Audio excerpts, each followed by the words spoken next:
আরে আরে ছাড়েন, আরে ছাড়েন, ছাড়েন করতেছি। এই এটা কোন ধরনের ফাইজলামি? পিছন থেকে বউ, এই আশেপাশে কেউ নাই, আমি তো ভয় পেয়েছিলাম। আচ্ছা শোনো, যখন আমি তোমার ধরলাম তখন তুমি প্রথম চিল্লে উঠলে, তারপরে তো তুমি আর নড়লেও না, কথাও করলে না, শিকারও মারলে না, ব্যাপারটা কি কত? শোনেন মুরব্বী, আপনার একটা কথা বলি, আরসির বোতলটা যখন খুলে তখনই কিন্তু শব্দ হয়, এরপরে কি শুনছেন আর শব্দ হয়? তখন তো মানুষ আরামে মজা করেই খায়। তো তখন আপনি জড়ায় ধরে যে শোয়াই দিলেন না, তখন একটু চিল্লান দিছি, পরে তো ভালোই লাগছে। আর এই বয়সে আপনার যেই জোর!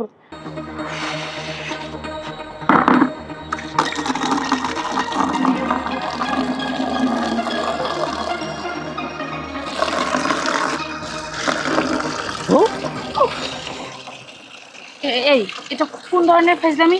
পিছন থেকে বউ, এই আশেপাশে কেউ নাই, আমি তো ভয় পেয়েছিলাম। আরে আমি ভালো করে দেখছি ছাদে কেউ নাই, তার কারণে তো আসছি তোমার সাথে একটু দুষ্টামি করতে। হ্যাঁ, ঘর দিয়ে ছাদে এসেও দুষ্টামি করতে না? আমি তো ছাদে আসছিলাম একটু বালতিতে পানি নিয়ে, আর ছাদের যেই পরিবেশ ওটা দেখে আমার একটু গোসল করতে মন চাইছিল। এই তাই বলে কি এই ছাদে কেউ গোসল করে? হ্যাঁ, আশপাশ থেকে কি মানুষজন তাকিয়ে দেখবে না? হ্যাঁ, আমার এই টুনটুনা লক্ষ্মী সোনা বউটাকে। এই তুমি নিজেই এখন বলছো যে ছাদের আশেপাশে কেউ নাই, তাইলে আমার এখানে গোসল করতে সমস্যা কি? ই, গোসল করতে সমস্যা কি? না না, তোমার এখানে গোসল করার কোনো দরকারই নেই।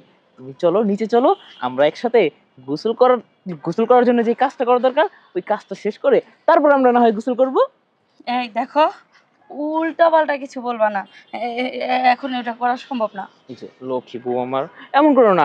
আবার আমার অফিসে যাইতে হবে না, চলো না। মানে যাইতেই হইব? হ্যাঁ, আমার না খুব ইচ্ছে করতেছে যে অফিসে যাওয়ার আগে যদি একটু ইন্টু হয়ে যেত শোনো তাহলে না, খুবই ভালো লাগতো। একটা কথা বলি। আবার কি? ওই যে দেখো না, ওই যে ওই জায়গাটা, হে দুষ্ট, দেখছো গেট তো লাগানো আছে, ছাদে তো কেউ দেখতেছি না, আর গাছগাছালি ভরা। আমি বলতে চাইছিলাম কি, যদি ছাদেই আমরা কাজটা করে ছাদেই গোসল করে নিই।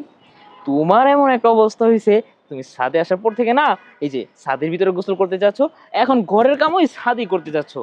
আমি বুঝতে সমস্যা। পারছি এই নতুন বাসার এই নতুন ছাদ তোমার খুবই ভালো লাগছে না? হ্যাঁ, আর দেখো না কত সুন্দর গাছ আছে, কেউ দেখবে না, আর ওই পাশে আড়ালো আছে, আরো কেউ দেখবে না, বোঝো নাই? এর জন্য মনটাই চাইতেছে খোলা বাতাস। এই শোনো, এই ছাদে এই খটখটা খাটের উপরে কোনো মজাই পাবো না। কেন?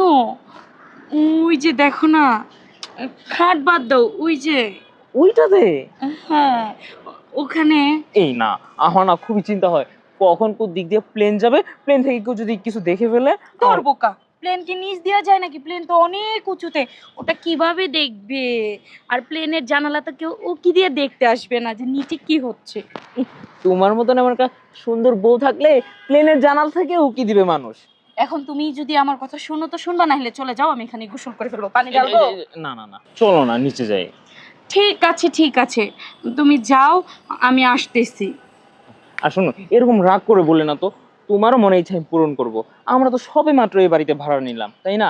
কিছুদিন যাক, পরিবেশটা বুঝি, তারপর তোমার ইচ্ছে মতনই সবকিছু করবো। ঠিক আছে, তুমি যাও, আমি আসতেছি। দ্রুত এসো কিন্তু, হ্যাঁ? ঠিক আছে, যাও।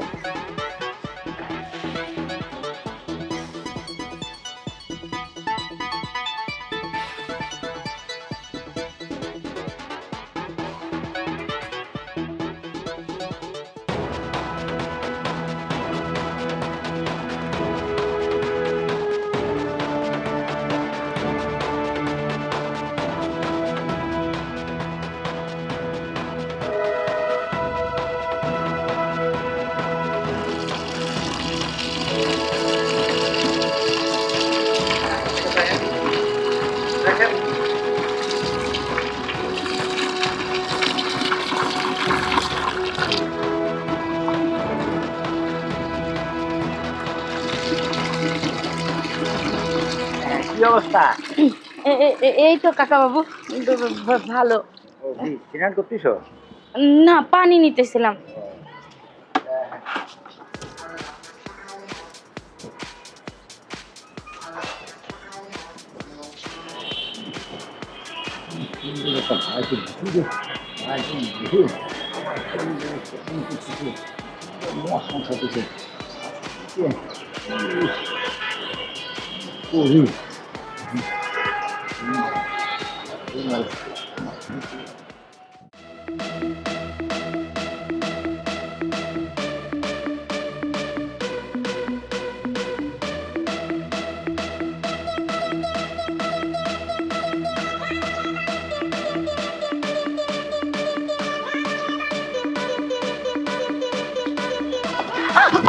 আরে আরে আরে আরে আরে আরে চলেন, আরে চলেন চলেন করতেছি।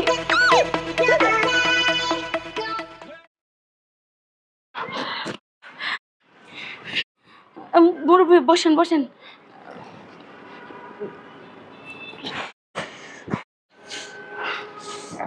আচ্ছা শোনো, যখন আমি তোমার ধরলাম তখন তুমি প্রথম চিল্লে উঠলে, তারপরে তো তুমি আর নড়লেও না, কথাও কইলে না, চিৎকারও মারলে না, ব্যাপারটা কি কত? শোনেন মুরব্বী, আপনার একটা কথা বলি। আরসির বোতলটা যখন খুলে তখনই কিন্তু শব্দ হয়। এরপরে কি শুনছেন আর শব্দ হয়, তখন তো মানুষ আরামে মজা করেই খায়। তো তখন আপনি জড়ায় ধরে যে শোয়াই দিলেন না, তখন একটু চিলান দিছি, পরে তো ভালোই লাগছে।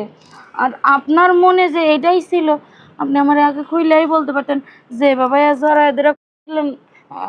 আর এই বয়সে আপনার যেই জোর, বাবা রে বাবা, এই জোর তো আমার ওই যে স্বামীটারও নাই। ও হো হো, তোমার স্বামীরও নাই।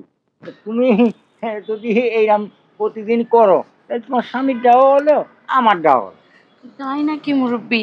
না, বলতে চাইছিলাম কি, যদি প্রতিদিন আপনি দেন, তাহলে কেন আবার আমি আমার স্বামীরটা নিতে যাব?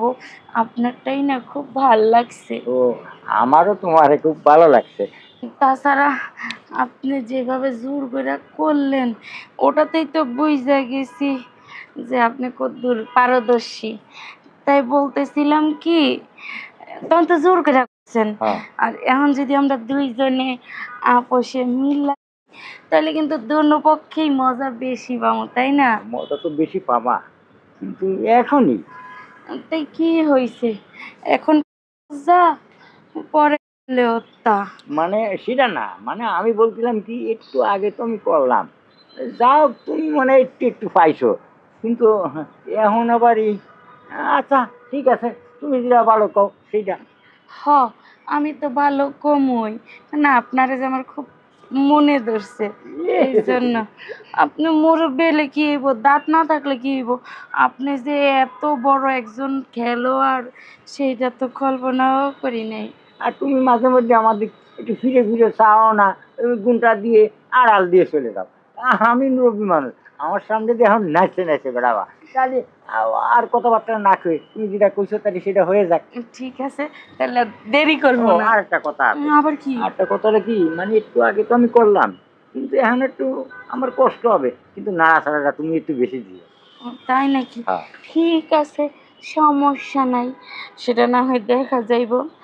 কিন্তু আমার একটা কথা বলেন তো মুরব্বী, কোন? আপনি আমারে কি দেখা তো পাগল হলেন, আমারে দেখা আমার এভাবে জড়াইয়া ধরলেন, আবার করলেন?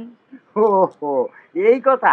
মানে ঘটনা হয়েছে, প্রথম যেদিন তুমি আইছো না আমার বাড়ি, সেদিন তোমার সিঁড়িতে উঠতি নামতি আমি দেখি তোমার পিছনটা দেখে আমার কেমন কেমন লাগে, তাই একটু তোমার জড়া ধরে পিছন দিয়ে কিন্তু আমি দেখলাম যে তুমি যেন রাজি হয়ে গেছো, মানে জড়ার সাথে ঘুরে গেলে, তখন আমি সামনে দেখতে দিলাম।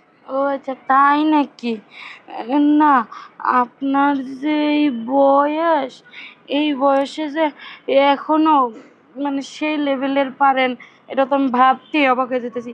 আচ্ছা, একটা কথা বলেন তো, কও। এই যে আমগো যে কাকিমা, হুম, হ্যাঁ, উনি কি আপনার সাথে পারদর্শী না? শোনো, তুমি যে কইলে কাকিমার কথা, হয় তোমার কাকিমা আজ থেকে 15 বছর সীতায় চলে গেছে, কিন্তু তোমার কাকিমা গেলে কি হবে, আমি কিন্তু টাইট আছি। মানে আমি মাঝে মধ্যে এই খেজুর খাই, আপেল খাই, কমলা খাই, তারপরে মাঝে মধ্যে আবার এই 2টা 8-এর ডিম প্রতিদিনই খাই, আরও খাই, মানে উম, কুচি কুচি মেয়ে গো। তাই বাবা, আপনি এত কিছু খান দেখেই না আপনি এখনো অনেক শক্তি আছে শরীরে। উম, তা এখন কি আরেকবার হইব নাকি? এই আমার আমার ভাও হয়ে গেছে, মানে ঘটনা হয়েছে কি, ওই পশ্চিম মেয়ের কথা কইছি না, এই জন্য আমার ভাও হয়ে গেছে। তাই নাকি? পশ্চিম মেয়ের কথা করি, আমার ভাও হয়ে যায় তাড়াতাড়ি। তাহলে আমিও রেডি আছি, হ্যাঁ, চলেন। ঠিক আছে, তাড়াতাড়ি আসেন। ও কি ব্যাপার, তুমি এখন আবার আমার ছাদে নিয়ে এলাকে? বলতেছি একটু অপেক্ষা করো। আমার ভাল লাগতেছে না। আসো, এদিকে আসো। তুমি আমার ছাদে বসো এখানে। বৈশা কি হইবো? শোনো, এমন রাগ করে কথা বলতেছে কেন? তাহলে কিভাবে কথা বলবো বলো? এখানে তো আনছি তোমাকে একটা সারপ্রাইজ দেওয়ার জন্য। তুমি আর আমারে নতুন করে কি সারপ্রাইজ দিবা? সময়টা হতে দাও, সারপ্রাইজ তো দিব বলছি। তা কি সারপ্রাইজ বলো শুনি। শোনো, তুমি যেটার জন্য এতদিন ধরে অপেক্ষায় ছিলে, আর যেটার জন্য তুমি সবসময় মন খারাপ করে থাকো, আর শুধু যে খোটা দিয়ে বলো যে আমি নাকি বলে তোমার কোনো ইচ্ছাই পূরণ করি না। তার মানে যে তোমার ওই দিনকে আমি স্বর্ণের কানের দুল আনতে গেছিলাম ওইটা? আর রাখো তো তোমার স্বর্ণের কানের দুল, তাইলে? ওইটা দিয়ে আর কি হবে? আমি তোমাকে এমন একটা সারপ্রাইজ দেব যেটা তুমি কল্পনাও করতে পারবে না, যে এমন একটা সারপ্রাইজ হুট করে আমি তোমাকে দিলাম। তার মানে আইফোন, তাই তো? আরে আইফোন একটা আর কয় টাকা দাম, তার চাইতে আর দামি সারপ্রাইজ। তোর ভাল লাগে না? তার চেয়ে দামি আর কি সারপ্রাইজ হতে পারে আমার জন্য তুমি বলো? আরে বোকা, আছে আছে। তুমি আছে না, এক কাজ করো, তুমি চোখটা ধরে বন্ধ করো, দেখো তোমাকে কি এক সারপ্রাইজ দেই। সত্যি তো? হ্যাঁ সত্যি। বন্ধ করছো না? হ্যাঁ। এখন আমি যেভাবে বলবো শুধু সেভাবে করবে, ঠিক আছে? কিন্তু চোখ খোলা যাবে না কিন্তু। হ্যাঁ, কতক্ষণ ধরে রাখবো বলো তো? এই যে একটু উঠো তো, একটু উঠো উঠো। উঠছো? এইদিকে আসো, ওইদিক ঘুরো। ঘুরছো? হ্যাঁ। তুমি চোখ খুললে কেন? এটা কিন্তু হবে না। পুরো ভাল লাগছে না তো ছাই। কি এমন সারপ্রাইজ দিবা যে চোখ বন্ধ করে রাখুন লাগবে? আরে বোকা শোনো, সেদিন মনে আছে তুমি কি আমাকে যে বলছিলা যে তোমার খোলামেলা জায়গা পছন্দ, তুমি খোলামেলা জায়গায় করতে চাও, আজকে তোমার সেই ইচ্ছাটাই পূরণ করব। সত্যি কইতাছো? কিন্তু বাড়িওয়ালা চলে আসবে। আরে রাখো তো তোমার বাড়িওয়ালা, আমরা কি বাড়ি ভাড়া নিছি না? তাহলে এই ছাদে ওঠার আমাদের কি একটা অধিকার আছে না? এই অধিকার খাড়াই আমরা ছাদে আজকে খোলামেলা ভাবে কাজ করবো। আসো। সত্যি? ঠিক আছে, চলো, চলো। আর দেরি করা যাবে না, আসো।